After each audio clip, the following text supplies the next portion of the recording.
Hello and welcome to Jennifer Knatters, my knitting and nattering podcast. As the name implies, I'm Jennifer. Today is the 12th of July. It has been 3 weeks since my last weekly podcast. We're currently averaging around a month. Ooh, I think a cat might be opening the door to come out and join me. Yes, we have Libby. Just going to make a little space for her so she feels comfortable coming to sit by me. It has been 3 weeks since my last weekly podcast. This time it was not a cold, it was not exhaustion, it was just my mother was visiting and staying up past the point when my children went to bed. It is just about 10 o'clock. It's 9:45 right now. So I get up after my children go to sleep and come out and do this while it's quiet. Libby looked around and decided to leave. And I found I was not comfortable if she was still up, coming out here and talking to myself for half an hour. So she just left. She was here for 3 weeks. If you don't know, I live in Inverness, Scotland, northern Scotland, and I'm originally from near San Francisco in California. So she came out from California, stayed for 3 weeks, and now she has gone back. And yeah, I love my mother and she's very good with the children. It is a pleasure to have her here. I also spend the entire time I'm around her waiting for her to criticize me. So I get very tense and then I get very snappy and short-tempered. So I am sad my children don't get to spend time with her now. I am sad she doesn't get to spend time with my children. But I am relieved that I get my house back. So moving on to knitting stuff. That's what this is, a knitting and nattering podcast, video podcast. I have a finished object, and not just any finished object. This is, if you've been watching, you know that I am doing the Boost Your Knitting knit-alongs. And that is the Jen and Jim Arnold Culliford's new book that will be coming out later this year. But they're releasing the first 6 months of patterns 1 month at a time as a knit-along. So the June pattern came out, and I knew it was going to be sock yarn, so I lay aside some sock yarns. And then I wasn't sure. My third color I thought was a little too dark, so I ordered a new sock yarn. Once the pattern was released. And then I knit a pair of socks that was finished by the 10th. The pattern came out, two socks. The pattern came out on the 1st of June, and I had knit 2 adult socks for my husband. They're big, bigger than I would knit for myself, in 10 days. This has never happened before in my life, and I may need to consider the possibility that not only am I no longer the world's slowest knitter, I may actually be, I'm certainly not the fastest knitter, but, I'm well over the top 50%. So yeah, new socks. They're toe up, and the technique for the month is Intarsia in the round. And this is the Heartgyle socks by Farwell-Clay. And this is in the Boost Your Knitting book that's coming out later this year. I knit it in Opal solids. I had the purple and the gray in the stash. And I'd originally been looking at a dark petrol for the third color, but then I didn't like it for a heart, and I thought the purple and the teal were basically the same value. I don't have a favorite color. I like cool tones, and I have a favorite value, which is pretty close to what this purple is. Highly saturated, deep, cool tones.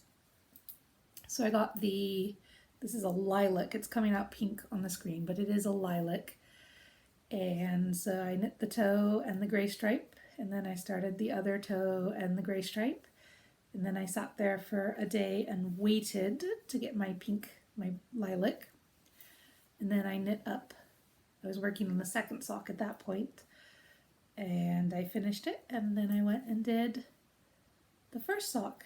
10 days, including the day when I didn't do anything because I didn't have the lilac for the sock, and I knit a pair of socks. These are on sock blockers that Miss Amy brought me from Loop in London. And because these socks are for my husband, the sock blockers aren't quite, the socks are a little bigger than the sock blocker. He saw when I started the lilac stripe on the first sock that I knit up, he took one look at it and said, I want those. And I said, okay. So they're for my husband, so they're slightly larger than my sock blockers. They're really just on the sock blocker to kind of block out the Intarsia a little bit. Although since the socks are a little larger than the blockers, it doesn't work that well. If you are a knitter and you're new to socks and you're thinking, wow, I need sock blockers to knit socks properly, you don't. They're good. I mean, like if it's a lace or a cable or something that can stretch it out, wearing them will do the same thing. Most socks knitters I know finish the socks and put them on right away and don't take them off for 3 weeks. And then they're like, hey, I should weave in some ends. I got these shortly after I learned to knit socks, after my first pair of socks, and I honestly haven't used them in years. But now that I have people to show my socks to, new socks may show up on these. So yeah, if you are new to knitting and you think, or new to socks and you think sock blockers are something you need, you really don't. So yeah, that's my finished object. 10 days, and I knit a slightly larger than normal pair of socks. Which brings me up to my works in progress, and I'm going to skip around a little bit. I've got my socks in progress next to me. These had been on, I started their toe up again, and I started, oh, that's the one thing about these socks. One sock has an afterthought heel, and one sock has a short row heel.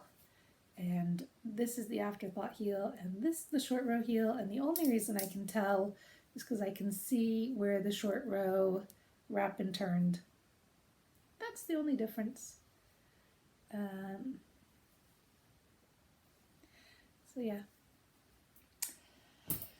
I'm going to put that somewhere where when I move other things, they don't clink. They might clink when I put them down. Yep, there we go. Clink, because I put them on the radiator.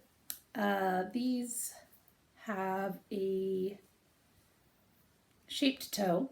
So this will be the right foot. The toe is slightly asymmetrical.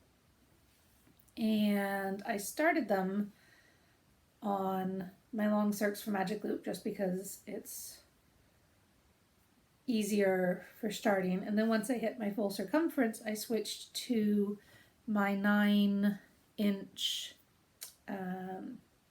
tiny circs that are really easy for walking around.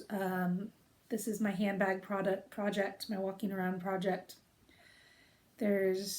These things don't hang out. They can't get caught on anything. Small children can't grab it and yank your needles out. But I don't really enjoy using them. And when I did, sorry, I just dropped the sock. When I was knitting these on these needles, I thought these are going so fast. And then I pulled these out after I finished them. I hadn't even quite finished them, but we were going out and I was getting to the Intarsia, so I wanted something I didn't have to think about at all. So I grabbed these again and I was like, this really is a lot slower. They just don't feel nice in my hands. It makes knitting socks work. So when I finished my Intarsia socks, I switched the needles out on this and they have been going so much faster. I'd only just reached, this is the afterthought heel I've put in, and I'd kind of only just reached that after working on them as my walking around project for like a month. This is West Yorkshire Spinners Signature 4-ply in one of the Winwick Mum colors, and I believe this one is Wildflower. And since then, I've managed, well, it was a little before the heel and up. And when I switched to these, it's gone a lot faster. And I've also noticed, don't know if you can see, but from like here up, it's a little bit thinner than from here down because my tension has tightened up to where it normally is. And considering I already knit socks on 2.0 millimeter needles, whereas most people use 2.25 or 2.5, I should really just, I'm going to give up on the 9-inch ones. So I will probably be looking to rehome those. I can't imagine I'd need them for anything really. I am kind of sad that the part where the gauge is looser is the foot, which is the bit that's going to see more wear and tear, friction and everything, and not the leg. But anyway, vanilla toe-up socks. I believe I have this linked to Claire Devine's Flexor on Ravelry, but at this point it's just the sock pattern I have memorized, the vanilla sock pattern I have memorized. This is all about letting this really springy colored yarn shine. So I don't imagine these will take that much longer now that I know I can knit an entire pair in 10 days, if that's the only thing knitting-wise that I work on. So there's that one. And I even worked on my Harriet hat. This is my colorwork hat. That is, this pattern is Harriet, just have to look up her last name, Harriet Middleton. And she designed the pattern using the Shetland MRI Appeal fundraising colors. They're trying to, people living in the Shetland Islands are looking to raise money to get an MRI machine for their hospital in Lerwick. So she designed this hat and they put it online, and all proceeds from the pattern are going to supporting it. So if you want to buy the hat pattern, although I believe the website also, knitters have knit the hat and you can buy a already knit hat. But I have gotten up to the main snowflake here. I'm using the pattern's requested colors in the Jameson and Smith colorways. I don't know if you can see, but this color here is also supposed to be that color there, but I did the wrong color.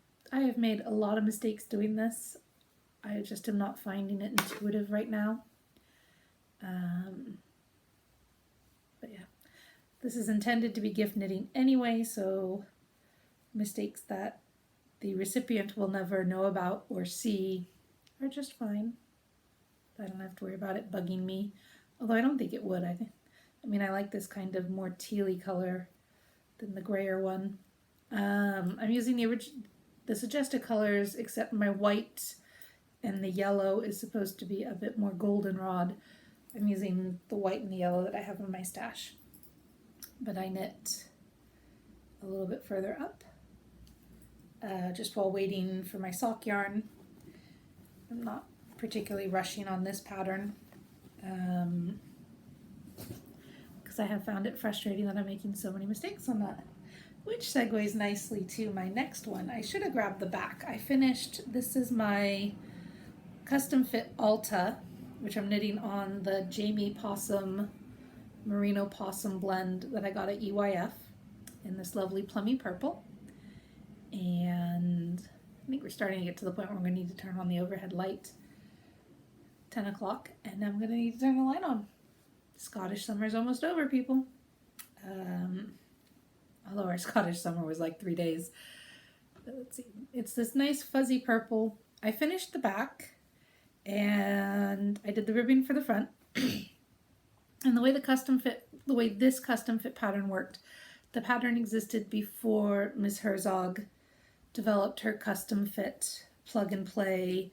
You put your measurements in, you put your swatch in, you tell her what kind of cardigan or pullover you would like, and you get your own pattern for your own tension, your own yarn, your own body. Excuse me. So there's a recipe to work it back into custom fit. So you have the pattern. I'm just gonna stop for one moment. Sorry about that. So with a custom fit recipe like this, you get your pattern, which is for a basic, in this case, pullover.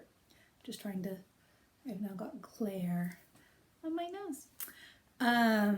Your basic pattern, and then the bits that makes it not just a basic one. In this case, it's a lace cable panel. You get your separate notes, which are, here's the things to do different from the pattern. And then you have to remember to read both patterns at the same time. And for the back, it was, there was one row of purl after the ribbing before the body, and otherwise you knit the pattern exactly as it is for your custom one. Sorry, I've just got a tiniest bit of a frog in my throat. And then for this one, it turns out, having knit my 2.5 inches of ribbing in the dark most of the time, because this is a after my children go to bed project, I went and checked the Alta notes, and it said to do an extra 13 stitches to compensate for how much the cable, where's my cable? The cable is going to pull the stitches in, because you're moving stitches around, and that means they don't stretch quite as much as they should. I've just got a tiny bit of cable going here.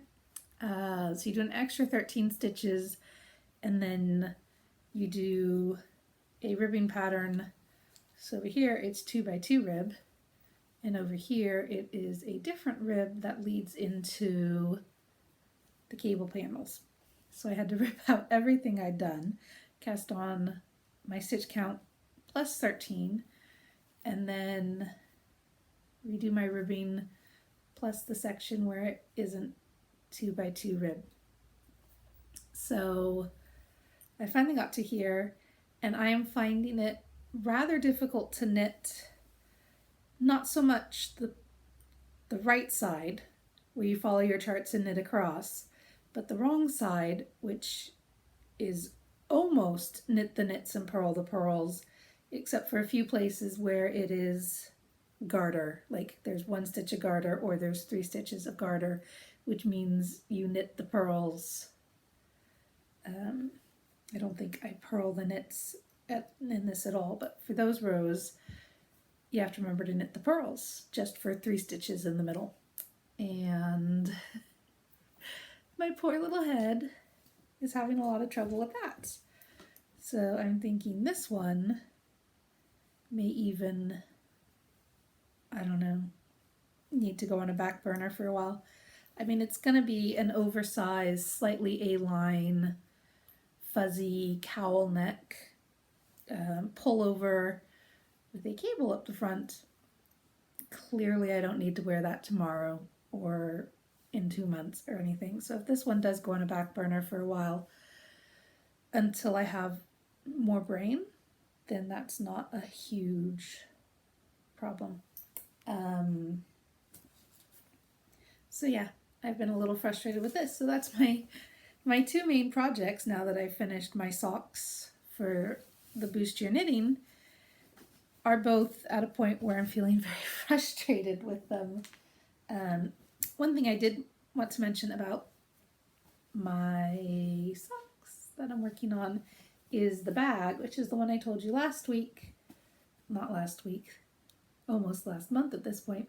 I did the class at the WYS Fabrics shop, which is in Hilton, and I found it. So now I can show you that I made a wee bag with drawstring. The problem with these cords is they snag on the woven metal watch band strap, although everything snags. One of the links right here by the wrist, I think, is pulled out ever so slightly, and it snags on everything, including this shirt. I mean, this is just a smooth woven shirt and it catches, but then I know if I just move my wrist the other direction, it unsnags again. So as far as that goes, it hasn't been too terrible. And yeah. And then since I've been, this isn't even in my notes because I started writing my notes for 2 days ago, I think. And then I wound up not getting up to do it. Excuse me, I'm so sorry about that. So in this state of irritation with all of my knitting projects, except my socks. Happy to work on my socks, but they're supposed to be my walking around project. I decided to pick up a cross-stitch project again, which I haven't worked on a cross-stitch probably since Christina was less than a year old. Did I pick up any of the cross-stitches I have in progress? No. No, I did not. Did I go out and buy a new cross-stitch? Yes. Yes, I did. I ordered a PDF online, and then I went, because I knew I was going, we went to the Inches Retail Park today, which has a Hobbycraft, which is a big box store, big box chain craft store here in the UK. And I picked up my Ada cloth and some embroidery thread. Forgetting what you call that specifically.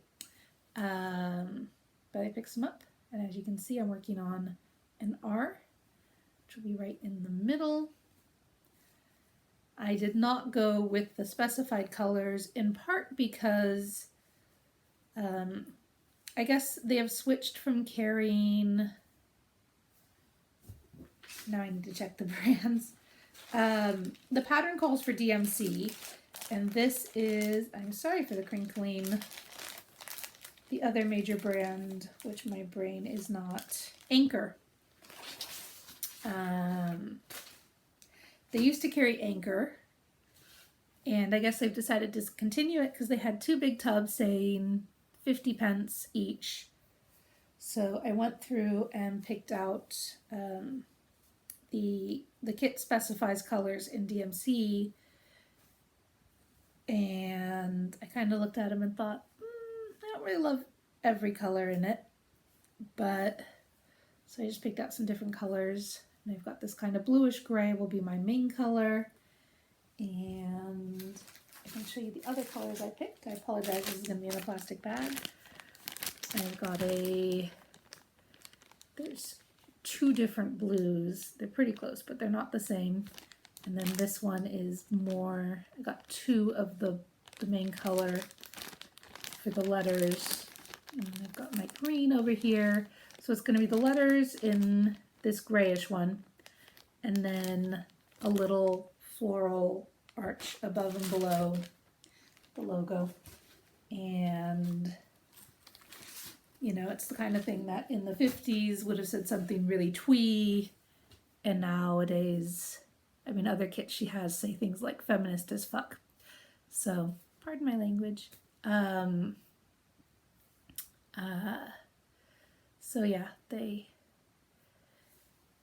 this one does not have any swearing in it, but it will have that very kitschy aesthetic that I think will be really cute.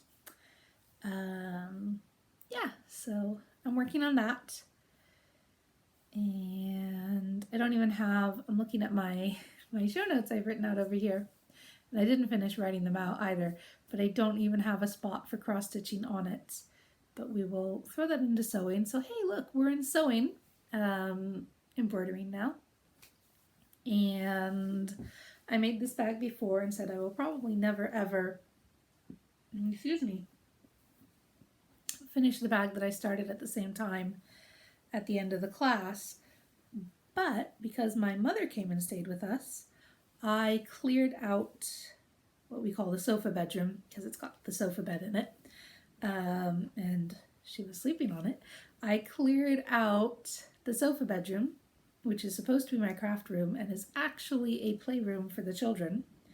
I cleared it out and I cleared off the table and I got rid of all the things that are just kind of shoved in there because where do you shove them? So my sewing table is currently mostly clear. It's got a few things on it. Like I washed the bedding and I haven't folded it and put it away yet. But I could actually conceivably get it out and finish my second bag, or even sew something else. My thing is I want to sew, so I buy patterns and notions and everything, fabric, and then I don't make it. Not that that's just what I did with this cross stitch. Rather than finish one of the ones I already have, I thought, oh, that looks like a really nice cross stitch. I'll do some cross stitching. Bought a new one. But I did buy, there are 2 patterns and fabric to make Catherine and myself each a shirt that I bought from the We Fabric store back in February or March. And basically that was the last week. I washed and ironed and traced her pattern and cut it out. The pattern, not even the fabric, just the pattern. I traced it onto Swedish tracing paper and cut that out. And Catherine gave up afternoon naps. She stopped taking a nap at noon. And yeah, but maybe I can do a little sewing in the evening or in 6 months. Catherine just turned 2.5 earlier this week. Today's the 12th, so I guess she did it yesterday. Yesterday was her 2.5 anniversary. So she'll be starting nursery in the new year, and I can sew then. So 6 months and I can start sewing during the day. Yeah, so that'll be my sewing segment for today. Acquisitions, I bought a few patterns, and then today I actually bought a skein of yarn at Hobbycraft, which specifically is, Christina wants to know if I can knit her a pusheen, and I can't, but I do have a crochet pattern, and I wanted a medium gray. If you don't know, Pusheen is a little cartoon cat that she's absolutely obsessed with. She got the official plush, one of the many, many plushes, when she got her ears pierced back in October. And because you got money, when you paid to get your ears pierced, you could buy anything in the shop at a discount. So she picked out this Pusheen to cuddle with her. It hurts. I'm like, yeah, baby, it hurts. I know. But she picked out a Pusheen, and since then she has been absolutely obsessed with Pusheen. She finished school for the year, her first year, primary 1, all done. And her end of year gift from us was the Pusheen book, which is basically a collection of all the little drawings of this little gray cat who is super friendly and super lazy and likes to eat pie and ice cream and cookies and popcorn and all that kind of stuff. So anyway, she wants to know if I can make one for her. So I tried to get the gray and dark gray, but none of the lines they had there had 2 grays. So instead I got, what she really wanted was a rainbow unicorn Pusheen, because Pusheen dresses up as all sorts of different things, including rainbow unicorns, which is the first Pusheen she got is a rainbow unicorn Pusheen.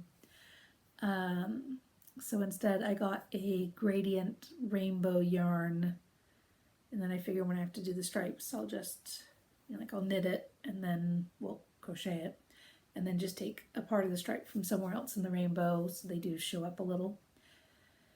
So that's the current plan. And she wants to know how many years it will take. I'm like, I don't know, I've never made one before. Once I actually start working on it, it should be a matter of hours, Whether those hours are spread out over like a week or a month or what, I don't know, but it should be something that would be measured in hours, not years. Who knows? So I think we've kind of moved into family at this point. Let me just take a quick look to see what happened 3 weeks ago. I was saying Tulip didn't want to do her swimming lessons, and I've signed her up for all these different classes, and she wasn't sure if she wanted to do any, and I think most of her friends are gone for the summer.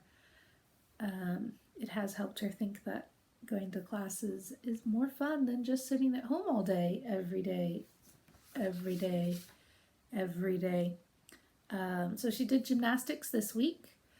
It was a 3-day class, and she wound up after the second day when she came home.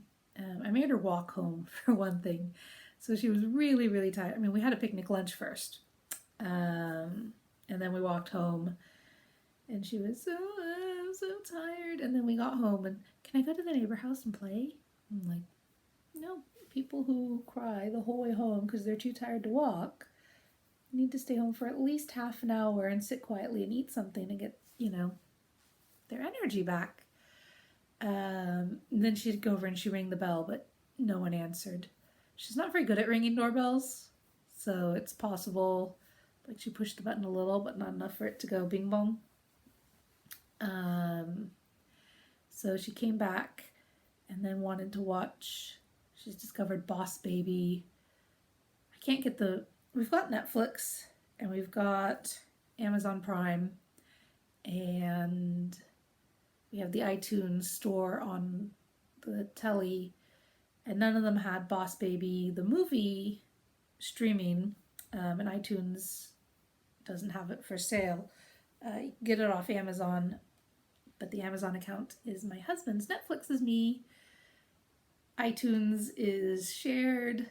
Amazon is his, so I can't buy it for them. But she's been watching the Netflix telly program.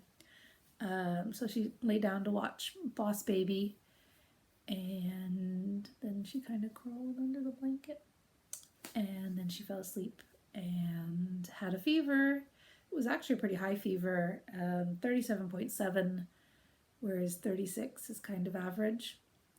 So she was definitely noticeable. Celsius, in case that wasn't obvious. And so she went to bed early, and then we stayed home the following day. And at first, like the first half of the day, she was just like, and then the second half of the day, there was a lot of running around and screaming with her sister because they were both bored and had too much energy, and we didn't go do anything because if you have a fever, you don't go out the next day, at the very least. Tulip is prone, and she'd prefer to be called Tulip now, so I'm trying to remember to call her Tulip. Before, she wanted to be called Kitten, and if you go back far enough, she wanted to be called Cucumber. That's still my favorite, but I will try to call her whatever she wants me to call her, even if it changes. Not quite if it changes daily, but anyway, Tulip did really enjoy. I was going to say Tulip is prone when she gets overly tired, like just deep bone, exhausted, kind of weary. She does tend to do a little bit of a fever and fall apart in that way. But yeah, she did enjoy the 2 days of gymnastics that she did. The person leading the class was one of the assistants, because you have to have 2 people for the toddler gymnastics that Catherine did. So it's one of the people who would sometimes help out with that. And apparently she kept calling Tulip Catherine. They don't even look that... I mean, if you put them next to each other, you can tell they're siblings. Catherine's a blonde and Tulip is a dark brunette. They don't look that much alike that you would confuse them all the time, but I can't get their names straight. It's half of one name and then the other name. But yeah, apparently the teacher kept calling her by her baby sister's name. I'm like, well, your baby sister's going to get a lot of that in your direction. Like all the teachers at school will have had you first, and they'll get the wrong name. So it's only fair that it happens to you at least once in your life. But she liked the class, so I signed her up for the local club gymnastics. There is an 18 to 24 month waiting list. This is like the Girl Guides all over again. Anyway, since there is an 18 to 24 month waiting list, I also signed Catherine up. So yeah, hopefully by the time she moves out of baby gymnastics and is ready for kid gymnastics, she'll be towards the top of the list. They teach some of the classes at the local high school, the IRA, which is so close that way. Such an easy walk. It's even closer than the primary school that they go to. It's even closer. It would be so nice if they could do classes there rather than all the things we have to get taxis to or walk so long to get to. Yeah, but we've got more fun stuff coming up. We've got a week of swimming lessons and a week of trampoline lessons and a couple of days of summer camp spread out. I do try to have off weeks where we're not doing things so that if the weather ever decides to be nice again, we can go to the beach. We did go to the beach one day with my mother. The whole family went. It was the first time Chris had gone with us. And we got a taxi into town and then took the train out to Nairn and then walked from the train station. It's just a 15-minute walk to the beach. And we were there for a while. We had lunch there and it was really nice. And then it started to rain. And we're like, okay, well, if we leave now, there's a train in like half an hour. Otherwise, it's an hour and 15 minutes to the next train. And while we were walking away from the beach, there's this huge field. And as we're walking across it, Catherine's hair stood on end. And apparently my hair stood on end. And I was like, yeah, no, we need to leave now. Let's walk quickly till we get to where the houses and everything are so that we're not in the middle of an open field that is clearly highly charged with static electricity. Like, that is a serious thunderstorm warning. And it turns out there had been a thunderstorm warning. It's just that it came after we left, so I hadn't been like checking my phone or anything. But yeah, there was a thunderstorm warning. We did get a little rumble of thunder after we got home. That's when we could hear. I believe Chris said that they heard someone when we were walking away from the beach, but I didn't hear it. I was carrying Catherine and she fell asleep on my shoulder while we were walking. Woke up when we got home. And yeah. And then yesterday and the day before, we actually had a fair amount of thunder. We didn't see any lightning, but there was lots of thunder yesterday. And I saw a lightning strike map, and it kind of all went like around Aviemore, which is just it'd be like a half an hour train ride from here, but certainly close enough that you'd hear the thunder a lot, and we did. It was just a low level rumbling for like an hour. But yeah, thunder and lightning are very exciting to me. Where I grew up in California, we maybe got one thunderstorm a year. And here we maybe get one thunderstorm a year.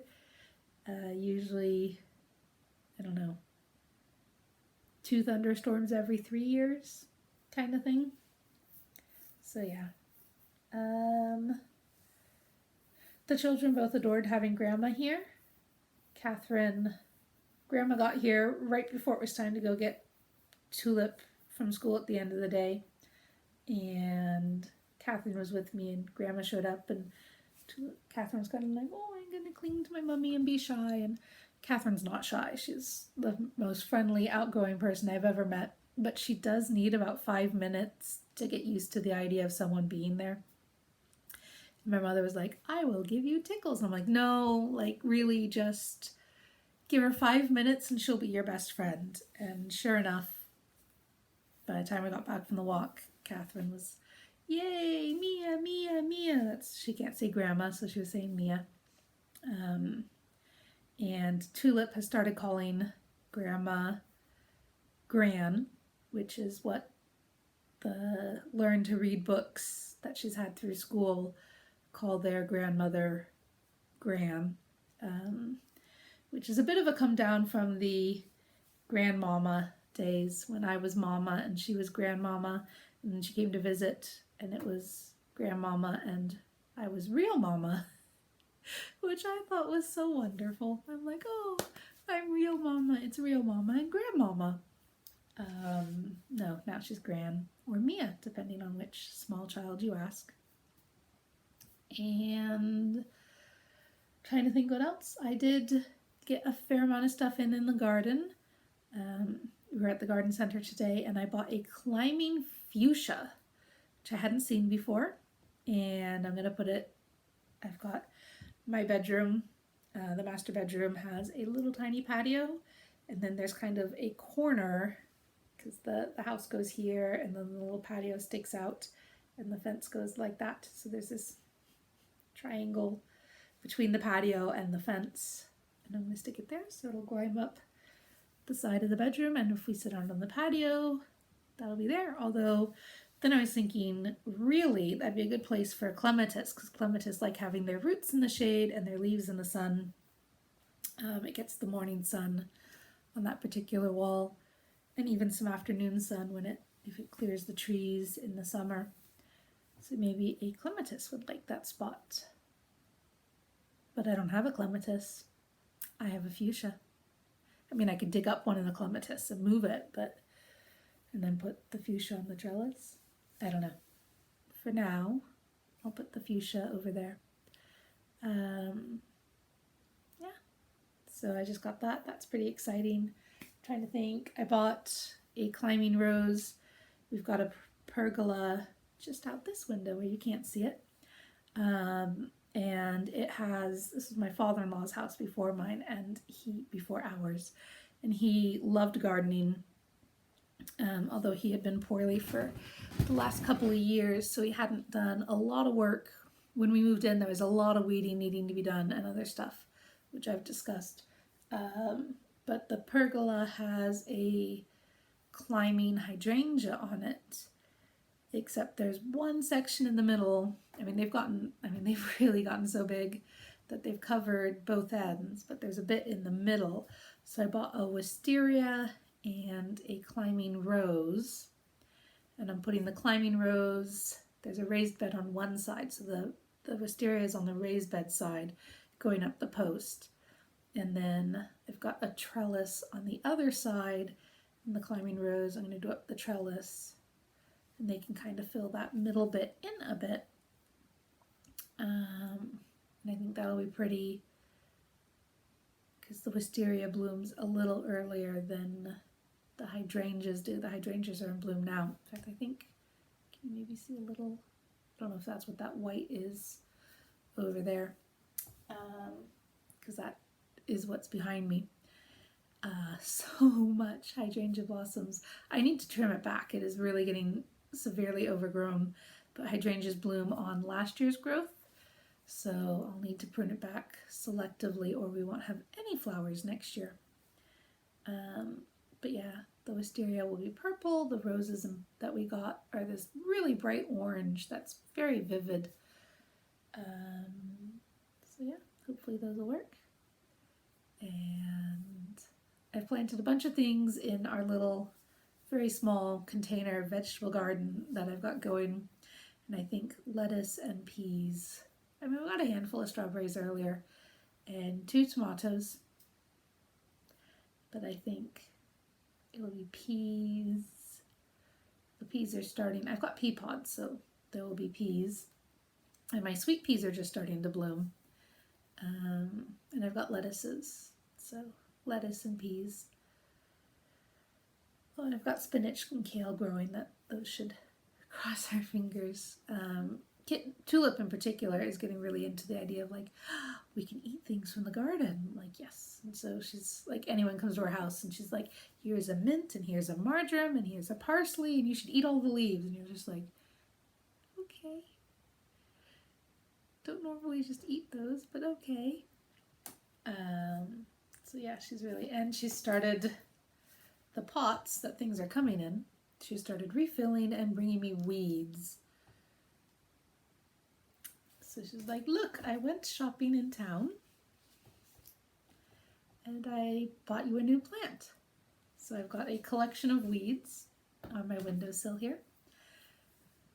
So yeah, that's love from a 6-year-old. Speaking of being 6, Tulip had a really good first year. There were definitely ups and downs and all arounds, and I mean her teacher is so pregnant. She was on crutches for the last couple of weeks. I guess, I don't know if it was her ankles or hips or what, but she was on crutches, and she clearly wanted very badly to just finish the year. But at the end of the year, we were talking about how next year, after that, Tulip will go into P2 next year and after the summer, and then Catherine will start nursery after Christmas. And I said, do you think she'll like nursery? And Tulip said no. I was like, what are you talking about? You loved nursery. You spent the first half of the year begging to go back to nursery. And she goes, no, P1 is more fun because you learn things. So when I did the end of year gift for Christina's teacher, I wrote that up. I'm like, she went from crying at the idea of going to school, crying every afternoon because she didn't want to go the next day, to saying that it was more fun than nursery because you learn things. So they also, at the end of the last couple of days of school, brought home a bin bag full of everything they did in school all year. Like every worksheet, every art project, a bin bag full of it. And we finally went through it yesterday. And I said, okay, here's one little folder of mostly artwork and some little, like they'd have a prompt, once a week they'd have a prompt where you draw a picture and then write a few sentences about whatever your prompt is, whether it was a book or what you did over the weekend or whatever. So I kept those, and it starts off where like she'd do the picture and then a teacher had clearly written out the words for the story she told to her writing out her own little sentences. So I kept those, and I kept one little workbook. It was actually a homework book, but it's got like some maths, some adding up and subtracting and little things like that. So I kept one little tiny book of that, just so in future years we can say this is where you were when you were 5 and 6 years old, and here's where you are when you graduate, whatever you graduate from. Yeah, so Chris, when I said like I've sorted through, this is my keep pile, this is my don't keep pile, and he started going through it, and he's like, I want to keep it all. I'm like, we're not going to keep every worksheet that she did. It's like, my parents did. I'm like, baby, we don't need it. Did you ever actually sit down and go through it all later and be like, oh, this is really wonderful, they kept everything? I mean, you might do, but also like, hey, keep a few things. It's kind of mile markers and go from there. Anyway, I am getting pretty tired. It's about 10:30 now, and I imagine this will be about 45 minutes. So I'm trying to think if there's anything else. Catherine has definitely cascaded in words. She's picking up a lot more words. The other night she woke up crying, and so I let her nurse in the middle of the night, which I don't normally do. And I'd asked her, did you have a nightmare? Yes. So I let her, she was really just beside herself. And then in the morning she woke up and I'm like, it's not morning yet. It's still too early. And she goes, nightmare? And I'm like, okay, well, you did not just have a nightmare. You're just trying. Chris, when I told Chris, he was like, she played you. And I'm like, no, she didn't. She's trying to figure out what combination of buttons to push to get the result she wants. Like sometimes she said, she had a nightmare. She gets to nurse. So she wanted to nurse. She told me she had a nightmare. She's like when she'd been poorly. And so she started being like, cough. No, well. And I'm like, yeah, you're trying one on. You don't get to nurse. It worked when you were genuinely not well and not eating and everything. But she's just trying to find the right combination of things to tell me to get the result she wants. she's trying to hack me. It's really cute, and she's so sweet and adorable and absolutely the naughtiest child ever. I mean, just absolutely the naughtiest. But it's hard to be mad at her because she really is very cute. So yeah, I think that's a good place to stop for now. And hopefully next time I talk to you, I'll have something to show for it and not these are all the projects I've started because I didn't like the ones I was knitting, so now I've got 30 billion projects on the go. But yeah, I've got both kids for the summer, so we'll see how I do with getting to talk to you at night. And yeah, just definitely playing it by ear right now. Anywho, hope you will tune in for the next one, and we're moderately entertained today. And I want to say something like have a good evening, but it could be any time when you watch this. For me, it is definitely bedtime. I hit 11 o'clock and I'm like, how am I still awake? I'm so tired. Every night.